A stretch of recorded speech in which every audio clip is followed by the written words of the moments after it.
Hello, Grandma. Hi, Can you just say your name for me, please? my name is Ann Torrisi, Okay, and you're my grandmother, right? and you're my grandson. Okay, cool. So I figured I'm doing this project for school, and one of the parts is I have to talk a little bit about my family history and where we come from, and you know, geographically and culturally. So I figured that you would be, in your infinite wisdom, a good source. Well, I can give you a little information. A little information, yeah. So why don't you tell me a little bit? I know I gave you a little prompt before, and you wrote some stuff down. Yeah, right. So maybe you could work off that and just give me a little family history. It's I know that your father did a lot of interesting job, but tell me a little bit about what it was like growing up for you. Well, we came up the hard way. We didn't have many, extracurricular things to do. We played with some homemade toys and had very plain food. Right. And but it wasn't bad. It was a happy childhood. We didn't know any better, I guess. And it was your father who had immigrated from Italy, correct? Both my parents came And from where are they from in Italy? Italy, near Naples, little towns off Naples. And they came here at a very young age, like 6 or 7 years old. And my father had very little education. When he came here to the U.S., he went as far as the 5th or 6th grade, I think, and had to leave to go out to work. Because his parents needed him to help support them. Right, probably that was the reason, I don't know. But in those days, I guess most people didn't have too much education. But anyway, he did all right considering the little education he had. Well, what were some of the jobs that he did over the years? He drove a taxi, and then eventually he had... This is all in Manhattan. Right. Oh, when they emigrated, they ended up in the Bronx. Okay. And he worked for a taxi company, and then eventually he had a fleet of cabs, and he was like an owner of cabs and okay. So he rose the ranks in a little bit there. Yeah. And when he got rid of the cab business, he became a mechanic. He knew a lot about cars. And then he went into his own business, bought a candy store when we were young kids. And of course, being young, we thought a candy store was great. I can imagine, like a kid in a candy store. Right, but my father wouldn't let us just help ourselves. In fact, at times he would say, "Bring your pennies, and I'll give you candy." Oh, so he wouldn't just be giving out candies he wasn't for free. With that, but we helped him as much as we could with the store. Like when he got his order of candies, we would help him unpack. And oh, so you would help work in the store a little bit. Right, and he kept a very neat, clean store. He was very meticulous with everything. But everything. even though he had a car, he would never park it in front of the store, right? Well, that's when he became a little more affluent, and he bought a car. And he said he won't park it in front of the store because if the neighborhood people saw it, they would think he was a wealthy man, that he owned a car. There were so few cars on the road. Well, what year was this at this point? Oh, my God. When he owned this candy store? Because you were born in 1920, so maybe like the early 30s? Yeah, that's probably right. And what else? What was that business that he had when he was with that horse and carriage? Well, that was when he was a young man. He was delivering meat, and the meat was in a horse and carriage. It wasn't even motorized or anything. That was before, engines. And so anyway, so my mother and father had 7 children. So, right, you were one of 7. And how was the house that you grew up in? What kind of... Well, you can imagine 7 kids, and we had maybe 2 bedrooms. 2 bedrooms total? So what we had to do was improvise. They would have these fold-out beds. My mother would have a fold-out bed in the living room, a fold-out bed wherever she could put it, to put us to sleep. And the meals were meager. We didn't have 3-course dinners or anything like that. It was a 1-pot meal. Always a good meal, though. It was maybe a pot of stew or soup, or very good meals, even though it was just one dish. And did I told you my father became a owner of a fleet of taxis? Yeah, I got that part. Then he owned his own business, the candy store, then a butcher shop. A butcher shop. So maybe did that contribute to what... He knew nothing about butchering, but I had a brother who was a butcher. And he bought the shop just with the fact that his son was a butcher and the son would teach him, and he learned the butcher trade. Wow. So that went well until he retired. And Outside of taking care of 7 children, though, I have to say, his mother eventually moved in with us, which means... So that's your grandmother. Yeah, my grandmother. Does she his speak mother. any English? Very little, broken English. So, and then, getting back to when he first came over and tried to get an apartment, they wouldn't rent to him because he was Italian. Really? He was discriminated against. So he had to go looking for a place that would take him, you know. So not only could he couldn't really afford a big place, even though he had a big family, but it Yeah. was hard for him to even get Find a place to stay. that would take him, right. Wow. Imagine. You wouldn't hear of that today. All right, now, what else? So how was it? So when you were growing up with your 6 other brothers and sisters, and you said you had 2 bedrooms, so what was the sleeping situation like? Well, there were 4 boys and 3 girls. So the 3 girls in 1 full-size bed. Okay. How did that work 2 out? at the head Oh man. and 1 at the foot of the bed. My sister Lucy had 4 feet at her face. But man. 1 chest of drawers, with 3 drawers. So 3 girls, we each had a drawer. Sometimes we used to have clothes and hang them on the door because we didn't have much closet space.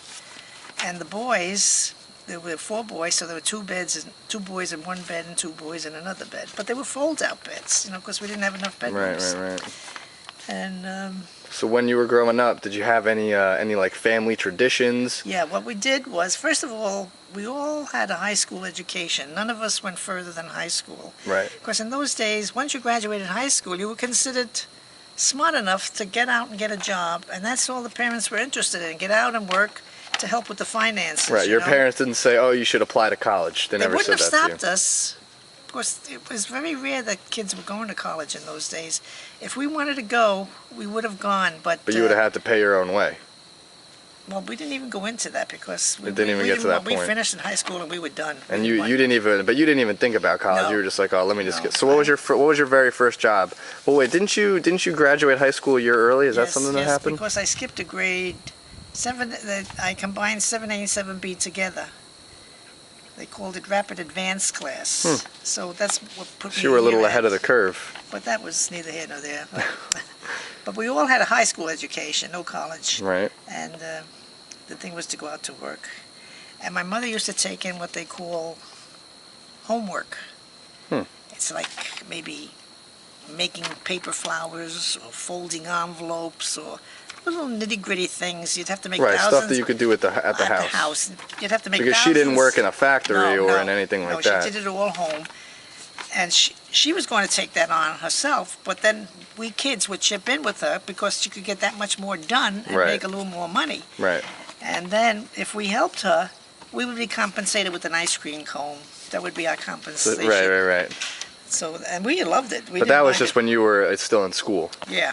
And then right. once you graduated, what was your But first once we job? graduated, my first job was with a cosmetic factory. But I was in the office. Right, so you were doing like doing secretary. billing, Okay. little nitty-gritty stuff. Then I became a secretary doing shorthand, which was a step up. And then I left that place to go to work in the heart of the city, like in Empire State Building. I worked You worked in the Empire State Building. 59th floor. The 59th floor. Great. It's pretty high up there. And I was around all the big department stores, which was, I was in heaven because I could shop on my lunch hour. And I was also a secretary there. Right, but that was at a doctor's office? No, that was an import-export house. Oh, And I worked there until I got married. And then the rest is history. I got married, had children, and I didn't work for a long time. Until many years later, when I was married, my husband had a heart attack, and I had 3 children, and I had to go back to work. right. I was a little shaky about going back, because at this point I was in my early 50s, and I figured nobody's going to want me. But fortunately enough, I lived near a big hospital, Presbyterian Hospital in New York City.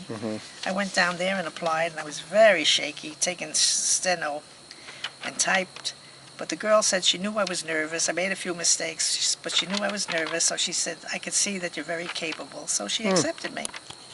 So I worked in the hospital for So 10 what year years. is this about? You said you were That in your was, 50s, so I was 62 when I retired, and I was 52 years old when I started. So what does that make me? I was born in 1920 and I was 52, 82, right? Okay, so like the early 80s. 1982, Right. yeah. What else? Well, getting back to when I was a child, though, Yeah. we didn't have many cars on the road. Right. We had what you call trolley cars. I don't know if you're familiar with a trolley car. They Well, work like in San a Francisco? cable car works, yeah, on tracks in the street. Okay. And it was be a nickel a ride, but you can go from one end of the city to the other with But that there was nickel. no like train or subway at this point. Like you don't remember not that? that I remember, because we used to use a trolley or a bus to go where we wanted to go, and it was a Okay. nickel.